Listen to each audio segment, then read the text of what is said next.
Foldable phones. I've reviewed many now, and always there's that comment about the crease. The creases in foldables are so bad, I'm not going to buy a foldable. Well, there's no excuses now, and you'll find that that person making those comments probably has never owned a foldable anyway. But we have the Oppo Find N6. It has zero field crease technology. And what this is a crease that you barely even notice. Visibly, as you can see now, it's very hard to detect. As you can see, a minor tiny little ripple there, but it happens to be the best yet that I've seen. And those guys have no excuse now, I feel. And not that you really see the crease when you're using a foldable anyway. Oppo's made some big improvements in many areas, like the cameras. Battery capacity has improved too.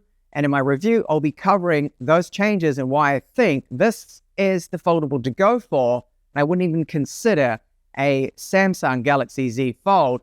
I would just jump straight over to Oppo with the Find N6. So we have our SuperVOC charger, 80 watts, Type A to Type C cable, and they give us a case, which is very good of them to do so. So we have this carbon fiber case, and it protects the back of the phone. It also does protect the front because we have this that can go around all of the outside. SIM tray tool right there, and then some paperwork, a quick guide and safety guide.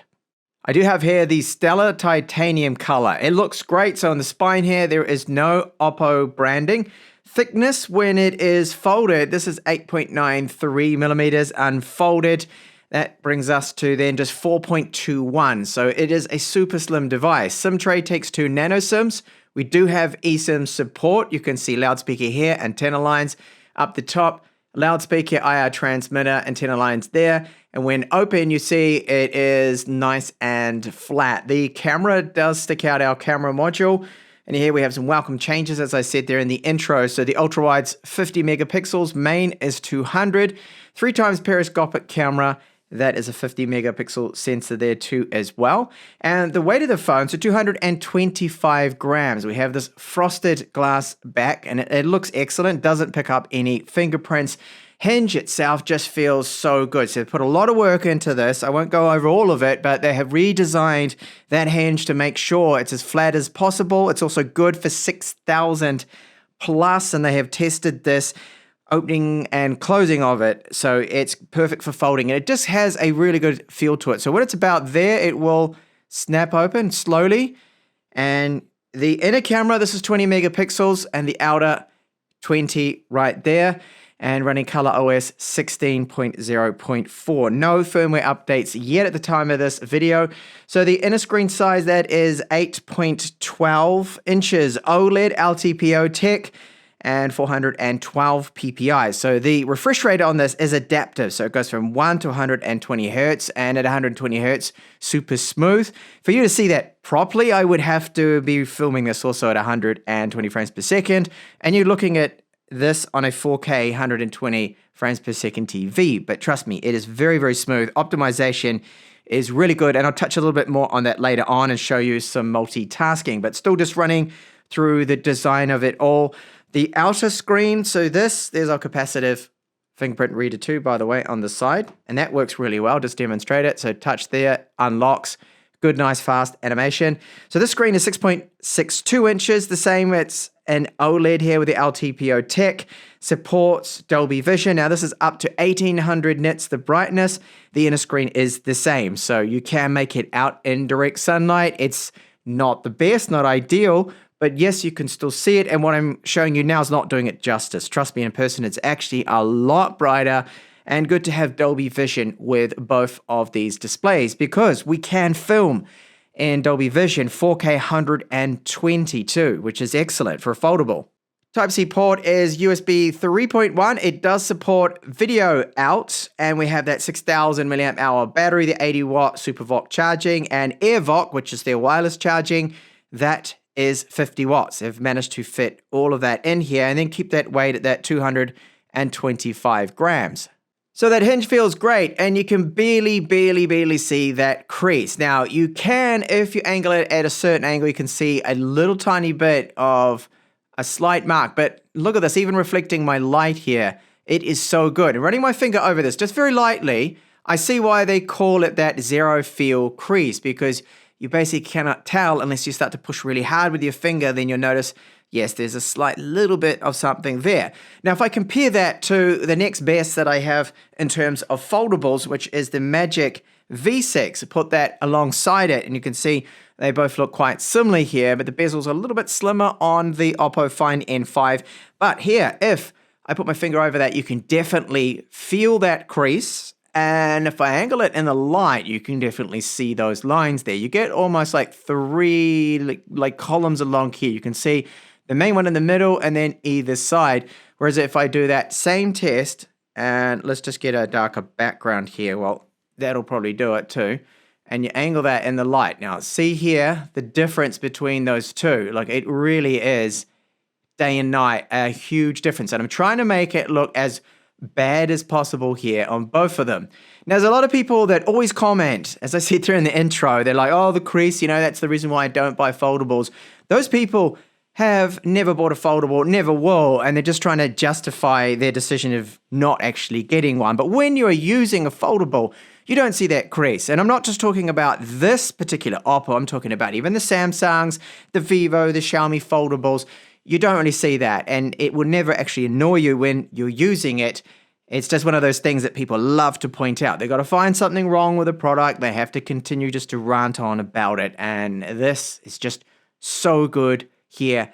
How they've managed to do that, the engineering behind this, absolutely fantastic what Oppo's done.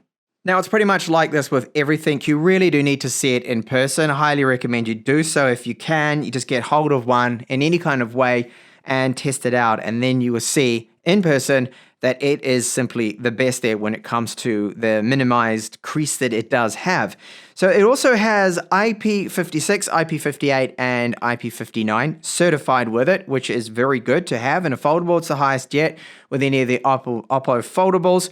And when it comes to the UI performance, as I was talking before, it is really good. Very, very fast here. Now for the snap key, which is this little button here at the top, you notice that we've got the volume up and down rocker, capacitive power on, and this here, just above that, all three of them made out of metal. This can be assigned to, well, mind space, for example, you can set up.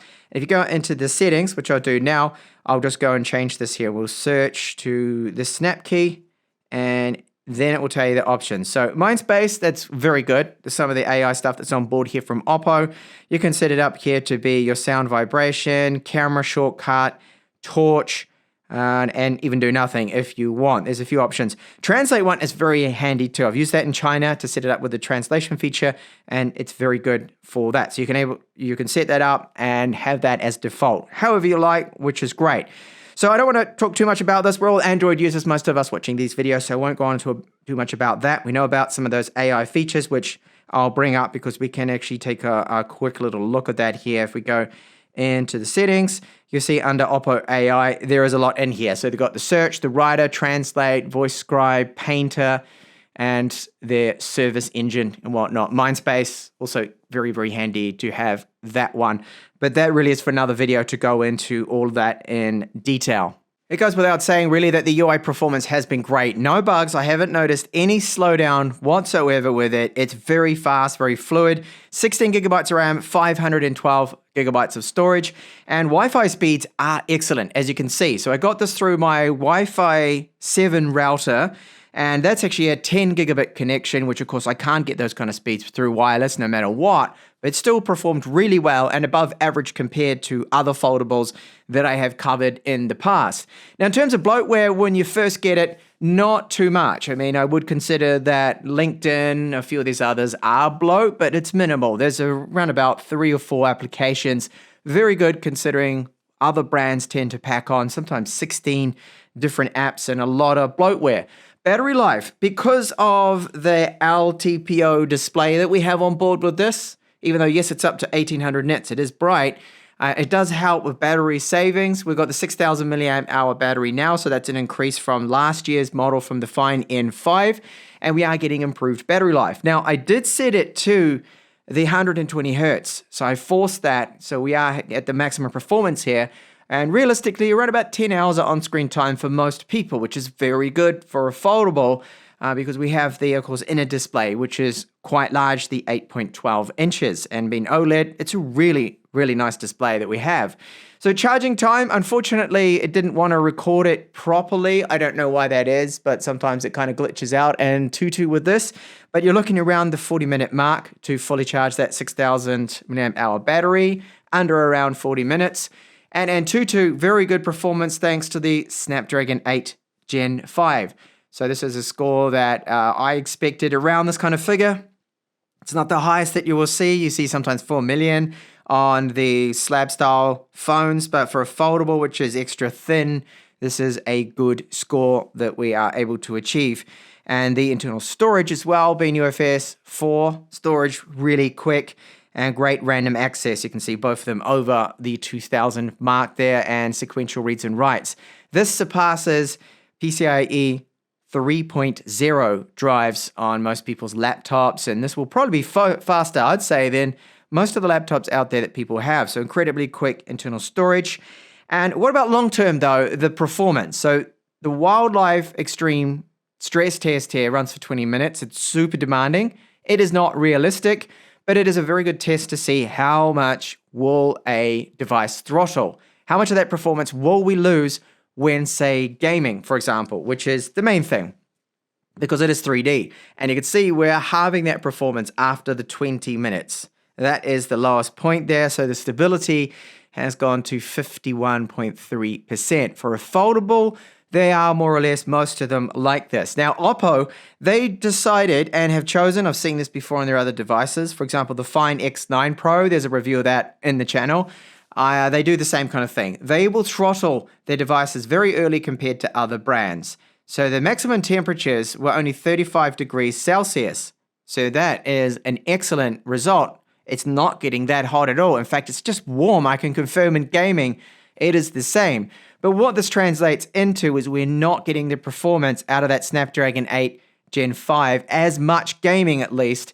Burst short-term performance, yes, but for gaming, I have noticed it won't be the fastest out there, because there'll probably be later on other foldables.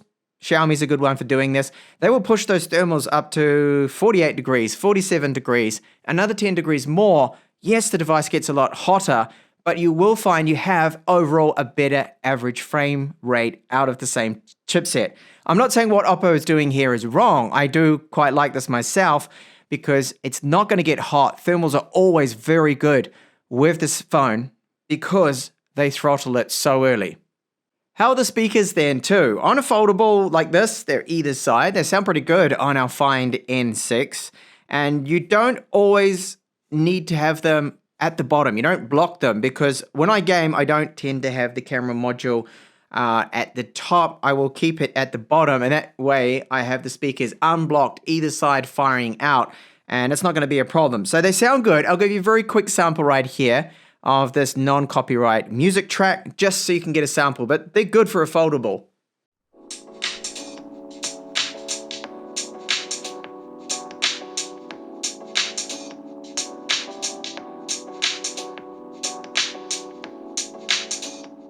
So decent sounding speakers. There's a little bit of bass to them. There's definitely some treble. Mids are okay. All up, I'm happy with the speakers we do have. So when you're watching YouTube here, the aspect ratio, of course, being more square until we get a trifold from Oppo, means we're going to have borders. So I can go full screen on this, okay, and you've got the big borders top and bottom. I can flip it around. If it's going to let me, here we go. I can rotate it around like so you get slightly more real estate. But really, this is not that much more if you're watching 16:9 content than a normal style phone. Even though it's a foldable, you're still going to have those borders for video content such as YouTube, Amazon Prime Video, Netflix, and whatnot. However, with websites and everything else, you gain that extra real estate. And we've got good multitasking with this. So you can run a lot of different things all at the same time. And for example, let's just go up to the recent apps. So I've got a couple of things open here. So Wuthering Waves, in fact, I've got that minimized. So I can change that display size. And I've got it here as a little tab. So you can have it running just in a small window. You can go along then and resize that window to how you want. And with the little dots up here, I can set it up as a split view or just minimize it, maximize it. And you're able to do this with various different applications then to have them running in the background. Now, you might have seen then, there will look like a little bit of slowdown. That happens if you're running something very demanding, such as a game like this. And it's only just initially you will see that. That's the only time I've noticed something, and good that it happened just then, because the other recording I just did, the other take, didn't show that. So you can go here and say, all right, I want to run this one split screen. And what do we want to run it with? Wuthering Waves will not allow me. So it depends on the app we have. So I know, for example, that I can bring up Play Store. That's going to allow it. So this is the real reason I feel to go for a foldable if you're someone that likes to multitask a lot, because it is really excellent for that. Any foldable is. So the other thing is the keyboards are great. So if you need to do something like searching here, okay, we've got a floating keyboard here at the moment. I can have it the whole screen if I wasn't in the split screen. And then typing like this, very, very handy. I find it a lot better than typing on a normal phone. So I can set it up as such. And then here you can go along and type, which is very handy. Haptics feel very good too with our Find N6. So multitasking, great. And the key reason I think to go for a phone such as this, like any foldable, is that multitasking. Okay, the screen doesn't want to rotate around because of the game at the moment. Nope, it's not going to let me. I've got to tap here, manually do it, which I can. Another great use of a foldable I find is PDFs, ebooks, magazines that you have in a PDF file format are very good on the screen because of the extra screen size that we do get. And this is where you can take advantage of that. And it's a light device, not heavy, the 225 grams. And you get all that extra glorious screen, which just looks very, very clear because of the glass that it has, that flexiglass and the zero feel hinge, making it an even slightly more enjoyable experience versus other foldables. So what I was saying about them throttling the phone down and the performance dropping off, do you notice that when gaming? Well, initially you do not. This is Wuthering Waves and performance is excellent. I've got it on the top resolution, the top visual settings. It looks stunning on the screen. It's super sharp, really, really clear, and a joy to play too at this larger size. The gaming just that much more immersive. However, you notice that after about the 20-minute mark or so, 15, that it gets a little warm around this area, and you may see occasional frame dips. So that's where I say that I don't think, in terms of Snapdragon 8 Gen 5, this is going to be the absolute top in terms of average frame rates you'll get from this chipset because of the way Oppo's handling the thermals on this. They prefer it to run cooler, so they do throttle it a lot sooner than other companies do. But all up, performance is still very, very good. And the good thing is it's not going to get incredibly hot and feel uncomfortable when gaming. Alright, so what is the video quality like then with our Oppo Find N6? This is the outer camera, the selfie camera, so 20 megapixels. You get 4K 30 only, and there's no 4K 60 sadly. I don't know why that is, but hey, you can use those rear cameras. This quality is okay. It has electronic image stabilization. There's a little bit of a breeze, we might hear some of that. And the audio, if it's not windy, is quite good. Now you have options where you can go and set the sound focus. I just turned that on, and that may make a bit of a difference here. But let's have a look at the rear cameras for video, which I think pretty much everyone is going to be using instead of the selfie cameras. So a big difference now using those rear cameras. I am using the ultra wide, and you can see I can get a lot more in the shot. In fact, a huge amount if I stretch my arm right out. And this is going to be great for people that do love to vlog. You would use that for foldables, and it's one of their perks. Definitely use the cover display as your viewfinder, and then those rear cameras with much better quality. So as I said, this is the ultra wide. Let's go over to the main camera now, which I have to tap on the screen. So that's the 1x. You can see an instant improvement now in the quality.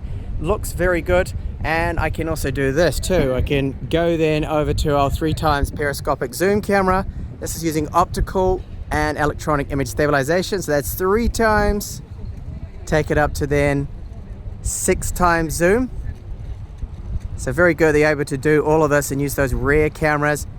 And then back to the ultra wide with me in the shot, all on the fly. And you just got to remember to look at the cameras, the rear camera module, and not the top screen, or should I say the outer screen when you've got it flipped around. I'm seeing a big improvement now with our ultra wide.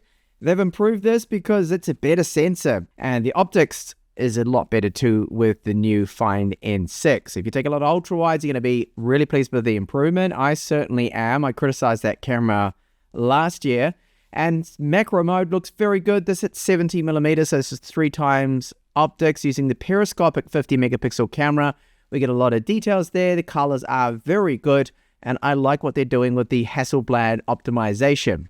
Now, if you remember to do this, you can take your selfies with the main camera. So just flip it around, use the outer display, and then you get much better quality than using the 20 megapixel sensors. This is our main camera here, so 26 millimeters.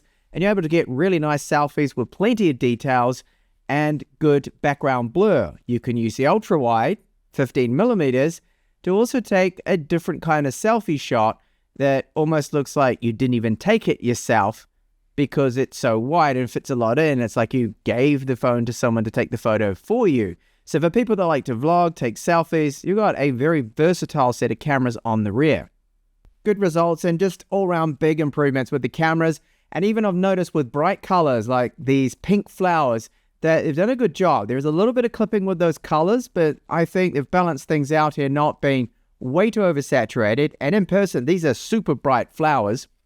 Then just in general, the zoom ranges we do have. So I'll go through the cameras, 15 millimeter over to our main 200 megapixel. This is f1.8. Then we go to 3 times optical zoom, which is the 70 millimeter focal length equivalent. Then to 6 times, which is, well, almost the 140 millimeter. And this is now 10 times zoom. So even at 10 times zoom, plenty of details are captured. I wouldn't really go over this because then you do start to notice the quality drops off. Indoor photos, not in the best lighting, came out really good. This is a portrait shot of my daughter. I like the stitching, and seeing other indoor shots, I have noticed that it does a lot better than what I remember from the Find N5. So they've improved the low light performance. If you take a lot of indoor shots, then you're going to be happy with the results. However, I noticed taking photos outside when it was, well, the middle of the night, very dark conditions, it did not get brightened up as much as other brands tend to do, which often looks very artificial. However, some of the low-light photos to me could be a little better. There is a bit of muddiness to them, there is some noise present, and perhaps they could work on tweaking and improving outdoor low-light night photography. So really now, there is no excuse for those guys that nitpick about creases and foldable phones, saying they're ugly, you feel them, there's a huge ridge. Well, pretty much gone with our zero feel crease technology here with Oppo. And as I showed you and talked about it, that it really is the best yet. So I wouldn't even consider a Samsung Galaxy. The Z Fold 7, I wouldn't go for that. I would definitely go for this. Color OS, fantastic. We have the improvements with the cameras. If you remember, the Find N5 had an 8 megapixel ultra wide. I was disappointed in that. A lot of other tech reviewers were. I didn't find it to be flagship grade. We now have some very good cameras in this, and I'm impressed with the low light performance indoors for portraits. I think looks very good. The low light outdoors, I think there's some tweaking to do. It does seem to be a little bit too dark, but it looks, on the other hand, more natural how you actually see things without being artificial and overly brightened. So that's a minor nitpick from me, which is basically nothing. Low light photography with our main cameras and the zoom camera periscopic 3 times could be a little bit better. Oppo also throttles this phone very quickly. So thermals are excellent, they're great, but in gaming, I feel we lose a little bit of performance due to that. But they keep the Find N6 very cool to the touch. Now, there is active stylus support. We have the AI pen, so that is a stylus you can use on both the inner and then our outer screens. The capacitive fingerprint reader works really well. Battery life, I think, for foldable is excellent, an improvement over the Find N6. And we have so many features with this that I could go into of the improvements in the design, the hinge, and everything else. Overall, an excellent phone. But is it available everywhere? Well, I think it's going to be difficult. I'm not too sure. I don't think they have a UK release or Europe. They will have it in Australia and New Zealand, where I'm from, New Zealand. But yes, getting hold of this could be difficult if you're from Europe there. So I hope that Oppo can improve that. Just minor nitpicking things from me. Otherwise, to date so far, yes, foldables, there are only, well, this is one of the first, the Snapdragon 8 Gen 5 to be out, and I think they have really nailed it here, Oppo.